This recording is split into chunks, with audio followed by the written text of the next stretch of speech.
Continuing with our example of retrofitting your company's headquarters building to a LEED Gold standard, we've completed the description section of the CapEx request template and the purpose worksheet. It's time to get into the calculations associated with the business case and start with an estimate of the potential revenue growth that might arise as a result of your green retrofit project. We'll start by entering the company baseline revenue information into the green or the yellow cells at the top. You can get that information from company documents in the finance department, and for our hypothetical company, here are those numbers.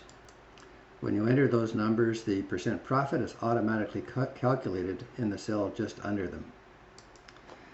Now we'll estimate the potential percent growth in company revenue from the various possible revenue streams. So let's scroll down and take a look at what those might be.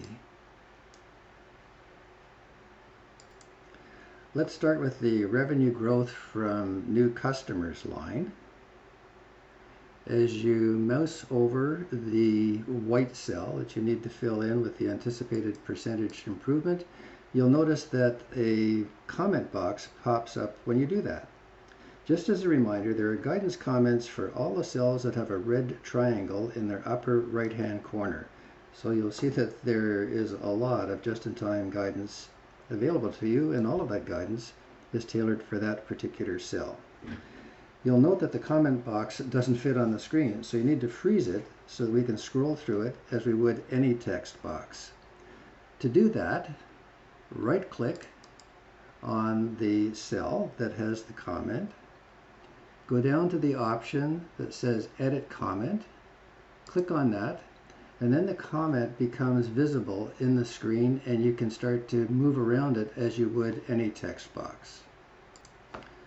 So you can scroll down and you'll notice that there are 4 sections in the comment: a description, which is just what it says; context, which is a little bit of background about what this line item is all about; possibilities, which give you some examples of what other companies have been able to realize as improvements on this particular line item; and some more specific estimation guidance that may be sector related. So there's a fair amount of guidance that you can get from comments on what you might want to enter for a particular cell or estimate of percent improvement. So let's suppose we're ready to enter, with all of that guidance, what the amount is. We can collapse the comment by just clicking on the cell again, and we can put in, let's say, 5% there as what it is we think is an appropriate percent growth improvement for that particular line item. You'll notice that Excel has automatically calculated what that would result in dollars. This is how the worksheet might look when we've completed the percent growth cells for all of the relevant line items. So in our case, there was only one other one that we thought might be relevant for this kind of project. The calculations have been done for us. It's been totaled up by Excel. So we've got $35 million of additional potential revenue growth. Now, you'll notice that there is a comment associated with this percentage of additional revenue that contributes to free cash flow, which is the net revenue. So let's take a look at that comment. So we right-click on the cell, we go to Edit Comment, we take a look at the comment, and it explains that not all of the revenue is going to flow through to the bottom line or to free cash flow. And we need to factor that down so that we can use the appropriate amount in the further calculations about the ROI associated with this project. So in the estimation guidance, it says, to be very conservative, we assume that the percentage of the increased revenue that would be added to the free cash flow is the same as the percentage of today's revenue that contributes to profit, or today's percent profit as shown above. So what we're doing is we're using the percent profit that was calculated above to be able to factor down how much of that revenue becomes net revenue. So as this continues along, it says if finance agrees that more revenue could or should be counted in the free cash flow calculation, do so. But this is a very conservative estimate to start with, and it's good to be conservative when we're starting to do these estimates. So that's what is used by the spreadsheet. It can be overwritten if finance agrees that a higher percent is going to flow through to the bottom line. So let's close the comment, and you'll see the calculation has been done. So you'll probably realize by now that the challenging part of filling out a worksheet like this is coming up with the appropriate percent in these percent growth opportunities. And I just want to give you a quick reminder that was on the intro worksheet on how you might want to do that.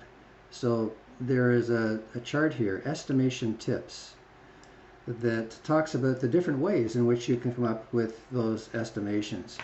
And you'll notice that it's encouraging you to begin with to work with other people on what those estimates might be. People who are responsible for that line item or might have insight into the calculation of the percent improvement that might be possible from their experience. So folks in the company, any other company experience with a similar kind of project or trend, other companies in your sector that have done kinds of things like this that you might have contacts in, other sustainability business organizations who might not even be in your sector but may have some advice as well.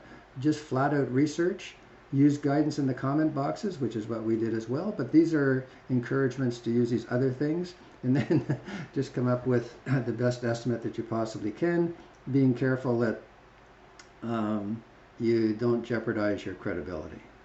So let me just a sec.